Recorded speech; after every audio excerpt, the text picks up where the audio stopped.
they're nuts, because there was no one in the world who thought that. Every media organization, every political organization, every government organization that I'm familiar with last fall thought that Secretary Clinton would be the next president of the United States. I think the Russians agreed. Absolutely did agree. Then this is the point, and this is such a fine line, but it's such an important point.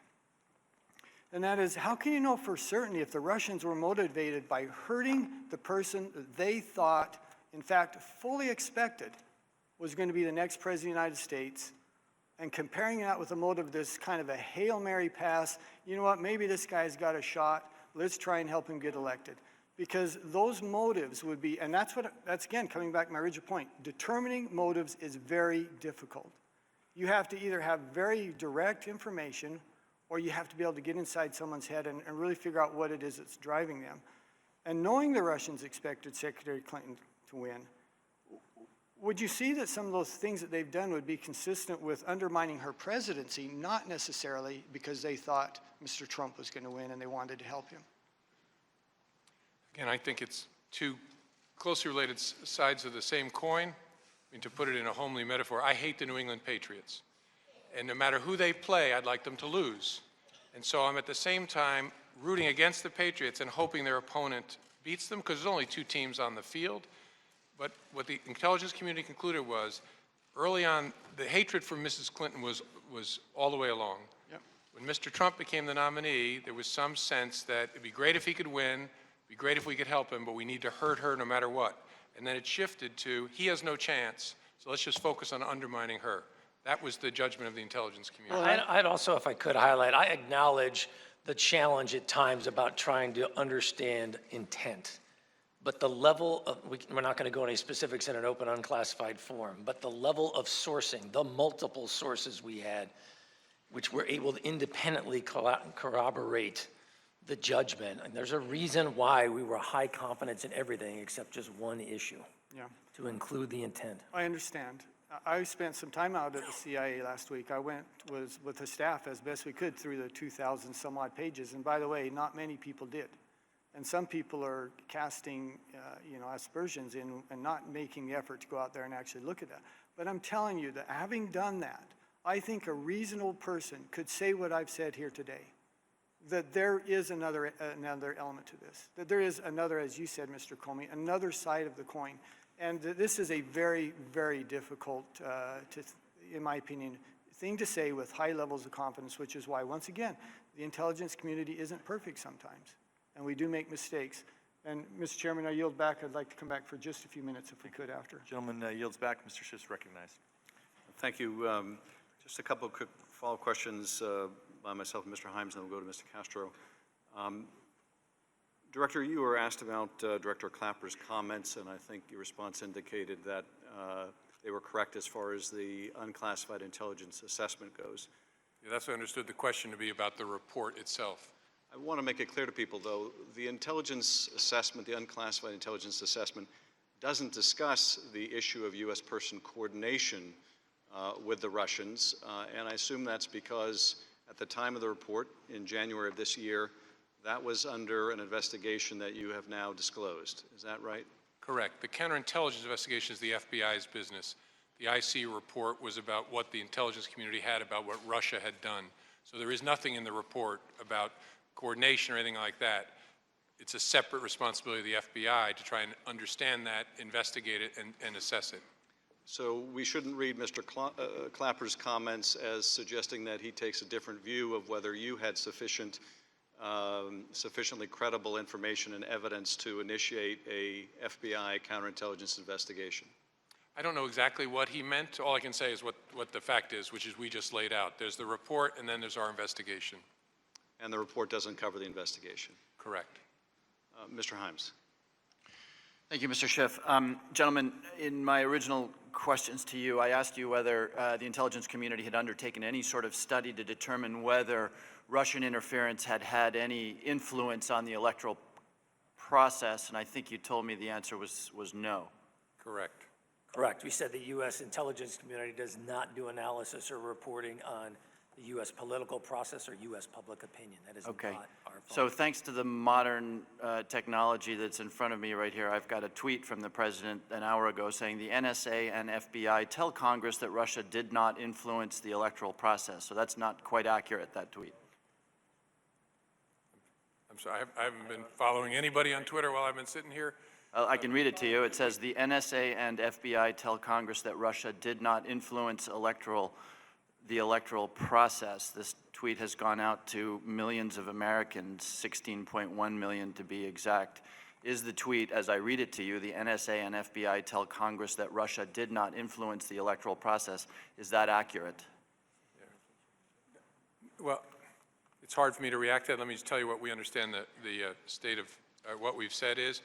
We've offered no opinion, have no view, have no information on potential impact because it's never something that we looked at. Okay. So it's not too far of a logical leap to conclude that the assertion that you have told the Congress that there was no influence on the electoral process is not quite right. Right. It certainly wasn't our intention to say that today because we don't have any information on that subject. And that's not something that was looked at. Right. Admiral Rogers, before I yield back to the ranking member, there's another tweet that says, NSA Director Rogers tells Congress unmasking individuals endangers national security. My understanding was, as a member of the committee, that there is a lengthy and very specific process for the unmasking, but that it does not inherently in of itself endanger national I security. assume the comment is designed to address the leaking of such information. But again, I have not read what you're saying to me, so I'm not in a position to comment on it, sir. Thank you. I'll yield back to the ranking member. Mr. Castro. Thank you. And thank you, gentlemen, for your service to the nation and for your testimony today.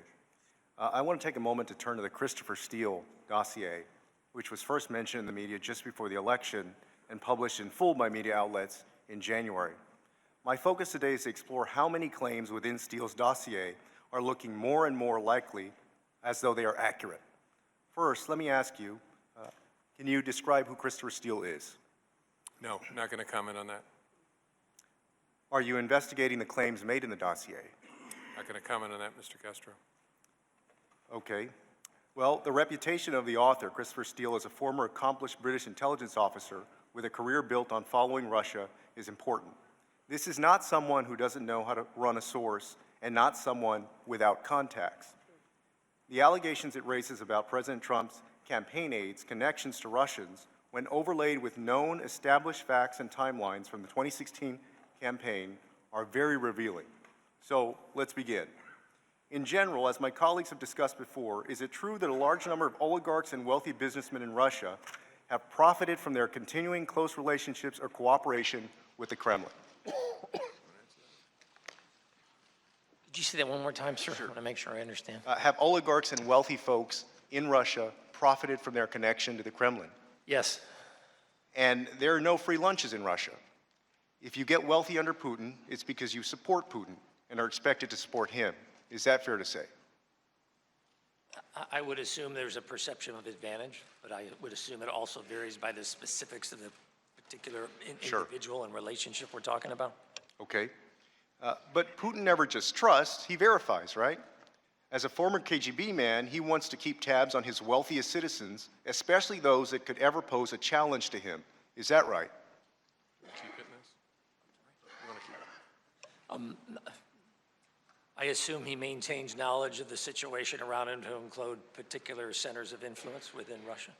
Thank you. So is it likely that the Kremlin would accept or actively trade favors or other valuable or sensitive information, intelligence from foreign figures about Russian oligarchs or wealthy businessmen living abroad?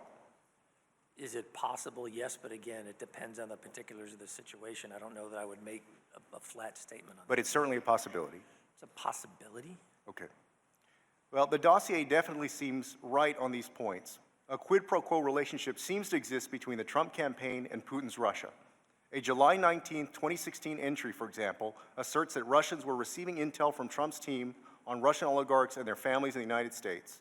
An entry from June 20th, 2016 states, quote, Trump and his inner circle have accepted regular flow of intelligence from the Kremlin, including on his Democratic and other political rivals, unquote, which is something for something.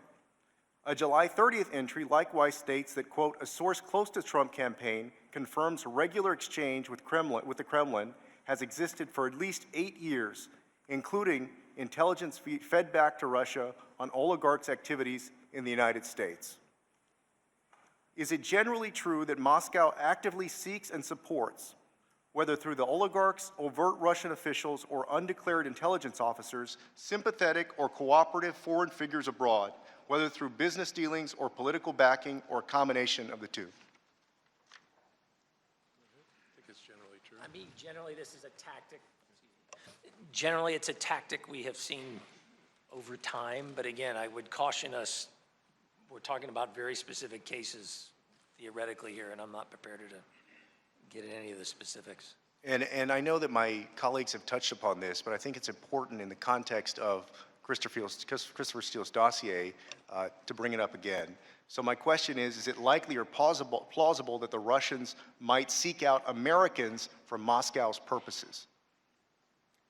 It is one of the focuses of our counterintelligence mission to try to understand the ways in which they try to do that. That's at the core of their intelligence gathering, is try and co-opt, recruit Americans to give them information.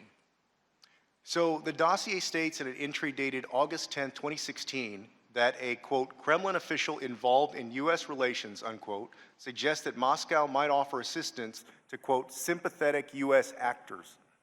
Does this sound like a plausible tactic out of the Russian playbook? I'm not going to comment on that, Mr. Castro. Okay, now let's get even more specific.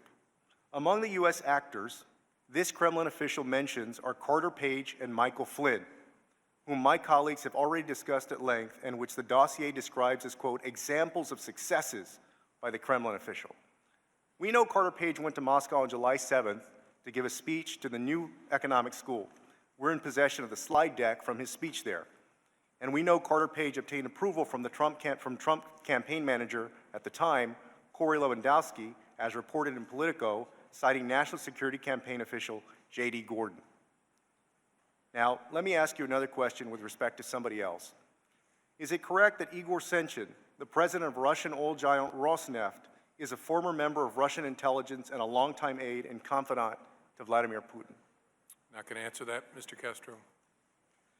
In an October 18, 2016 entry, the dossier states that during Page's visit to Moscow, he met with Igor Senchin, offering, quote, Page and Trump's associate the brokerage of up to 19% stake in Rosneft, with Page confirming that, quote, if Trump were elected U.S. president, sanctions on Russia would be lifted.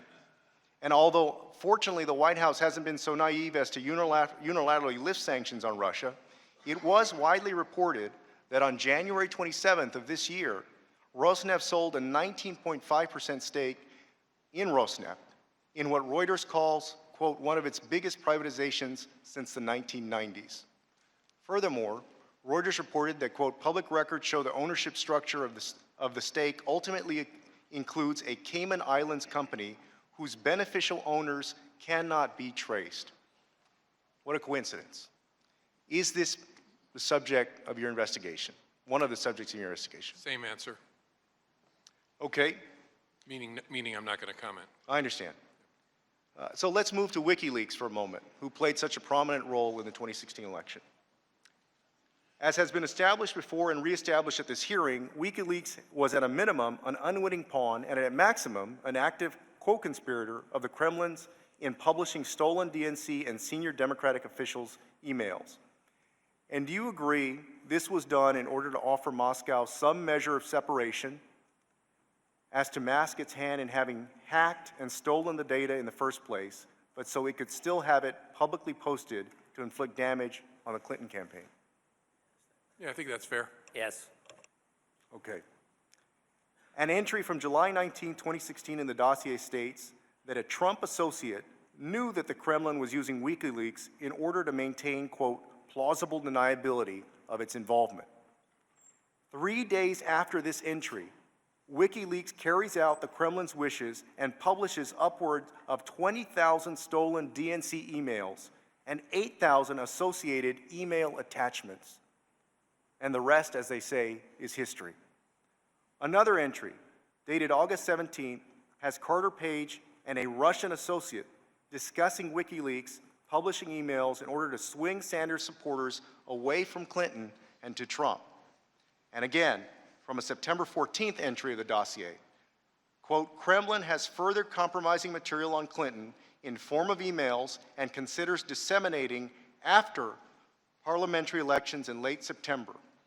And on October 7th, WikiLeaks publishes John Podesta's hacked emails. So the coincidences keep piling up.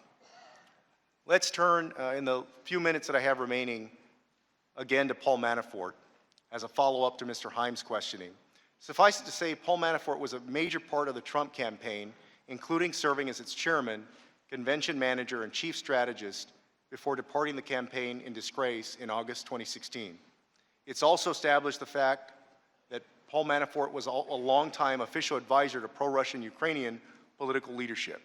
Is Paul Manafort a subject in your investigation? I'm not going to comment on that. All right. Director, can you describe to the American people the Russian concept of kompromat?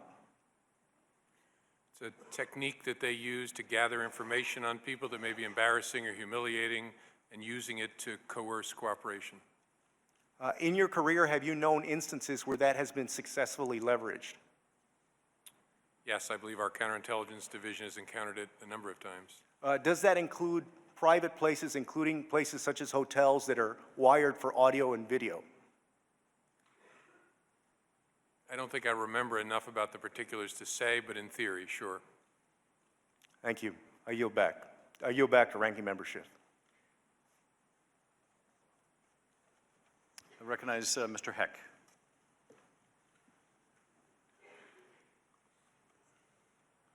Admiral Rogers, before I get into my main body of my remarks, I want to go back to your earlier comment about that there is no evidence to indicate that there was a successful Russian hacking of voter results or tabulations.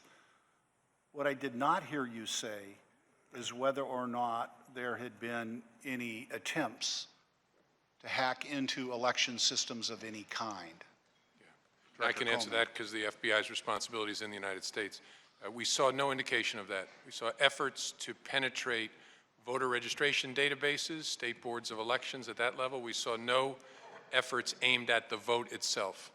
But you did see efforts to penetrate registration rolls? Correct. Did you see efforts to penetrate any other portions of election systems other than registrations? In this country, it's a highly decentralized system.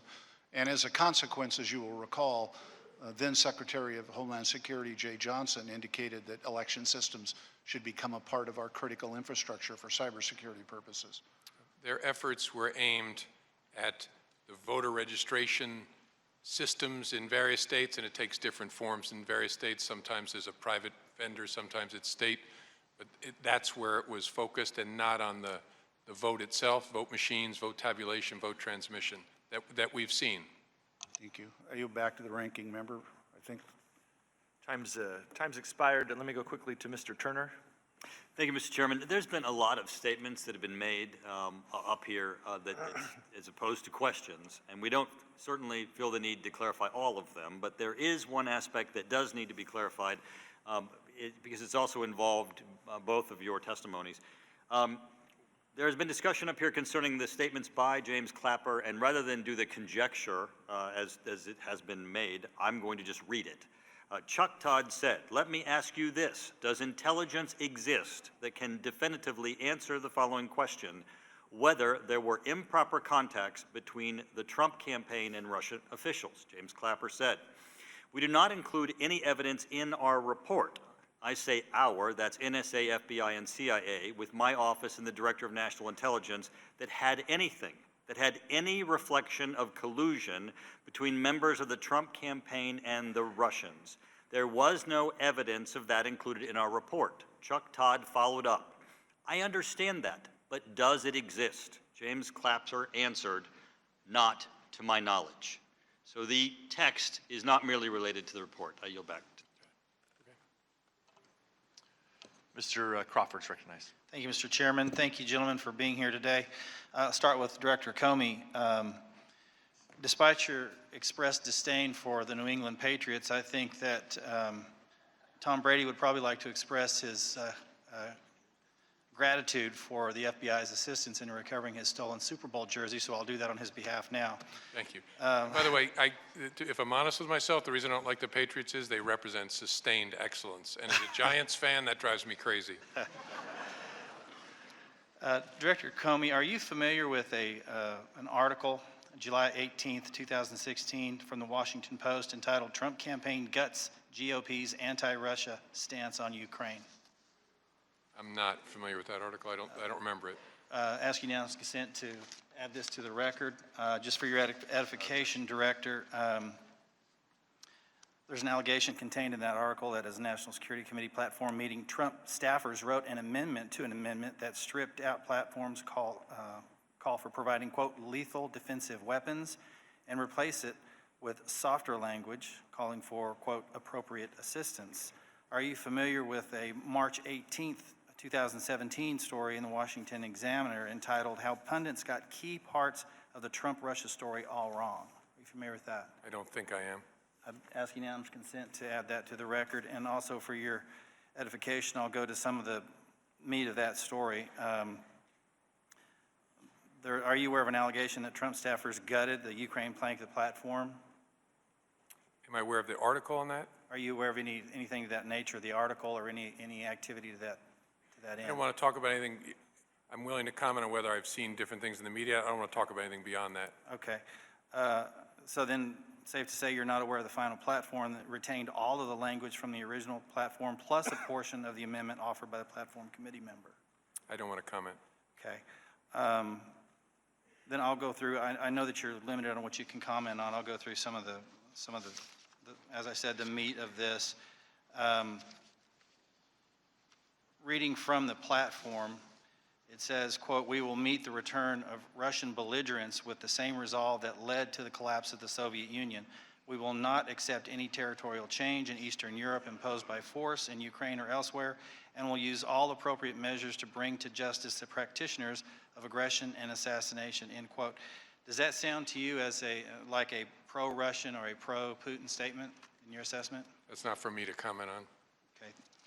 Further, in the platform, it says, quote, "We support maintaining and, if warranted, increasing sanctions together with our allies against Russia unless and until Ukraine's sovereignty and territorial integrity are fully restored. We also support providing appropriate assistance to the armed forces of Ukraine and greater coordination with NATO defense planning."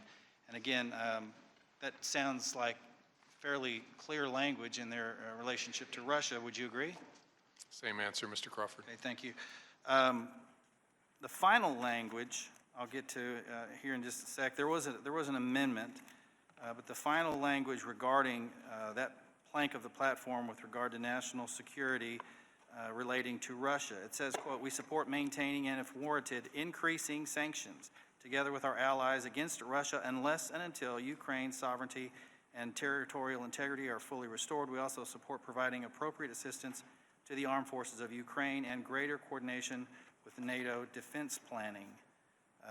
And again, to me, that sounds fairly clear and straightforward that that is not conducive to a Putin administration. Would you agree? Give you the same answer, Mr. Crawford. Thank you, sir. It's also important to note that that platform was adopted in coordination with and in concert with the Trump administration as they met